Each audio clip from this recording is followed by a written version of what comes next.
মহিলা তৃণমূল কংগ্রেসের পর এবারে কলকাতা জেলা কমিটি। নারদকাণ্ডে অপপ্রচারের অভিযোগে আবারও পথের শাসক দল। শুক্রবার শিয়ালদা থেকে ধর্মতলা পর্যন্ত মিছিল করে তৃণমূলের কলকাতা জেলা কমিটি। নেতৃত্ব দেন শোভন চট্টোপাধ্যায়, শোভনদেব চট্টোপাধ্যায়, সুব্রত বক্সির মতো হেভিওয়েট নেতারা। সঙ্গে কলকাতা পুরসভার একাধিক মেয়র পরিষদ এবং কাউন্সিলর। মিছিলে পা মেলান তৃণমূল প্রভাবিত শিয়ালদা হকার্স ইউনিয়ন, রেল ইউনিয়নের বহু সদস্য এবং বঙ্গবাসী ও সুরেন্দ্রনাথ কলেজের তৃণমূল ছাত্র পরিষদের সদস্যরাও। মিছিল শেষে সভা থেকে তৃণমূল নেতারা অভিযোগ করেন, সারদার নারদকাণ্ডে তদন্তের নামে তৃণমূলের ভাবমূর্তি কালিমালিপ্ত করা হচ্ছে। যেভাবে আমাদের বিরুদ্ধে রাজনৈতিক চক্রান্ত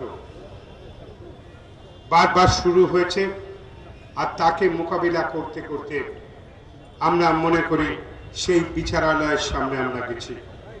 তারা মিছিল করতে পারেন, তারা আক্রমণ করতে পারেন, ব্যক্তিগত আক্রমণ করতে পারবেন, কিন্তু জানবেন মানুষের কাছে সিপিএম কংগ্রেস একসঙ্গেও ঠাঁই হয়নি।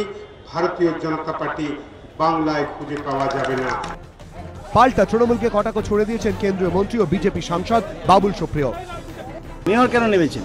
ক্যামেরায় ধরা পড়ছে টাকা নেওয়া হচ্ছে, তার বিরোধিতায় বিচার ব্যবস্থা তো দেশে রয়েছে। আর যেটা তৃণমূল নেতৃত্ব বলছে যে রাজনৈতিক উদ্দেশ্য প্রণোদিত, ওনারা কি বলতে চাইছেন জুডিশিয়ারিও রাজনৈতিক উদ্দেশ্য নিয়ে কাজ করে? এদিন মিছিল থেকে সরাসরি কেন্দ্রকেও আক্রমণ করেন শাসক দলের নেতারা। মানুষকে বিভ্রান্ত করবার নামে সরকারি এজেন্সিকে রাজনৈতিক উদ্দেশ্য প্রণোদিত ভাবে আপনারা কাজে লাগাতে পারেন। যদিও তৃণমূলে আক্রমণকে গুরুত্ব দিতে নারাজ বিজেপি। নোট বাতিলের পরে এই ধরনের মিছিল হয়েছিল যে গরিব লোককে কষ্ট দেওয়া হচ্ছে, মানুষ তার বিচার করবে।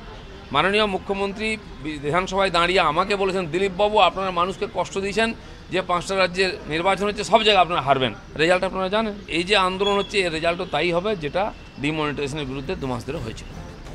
সব মিলিয়ে নারদকাণ্ড ঘিরে রাজ্য রাজনীতিতে তরজার পারদ তুঙ্গে। সুমন ঘড়াই, সঞ্চার মিত্র, দীপক ঘোষ, এবিপি আনন্দ, কলকাতা।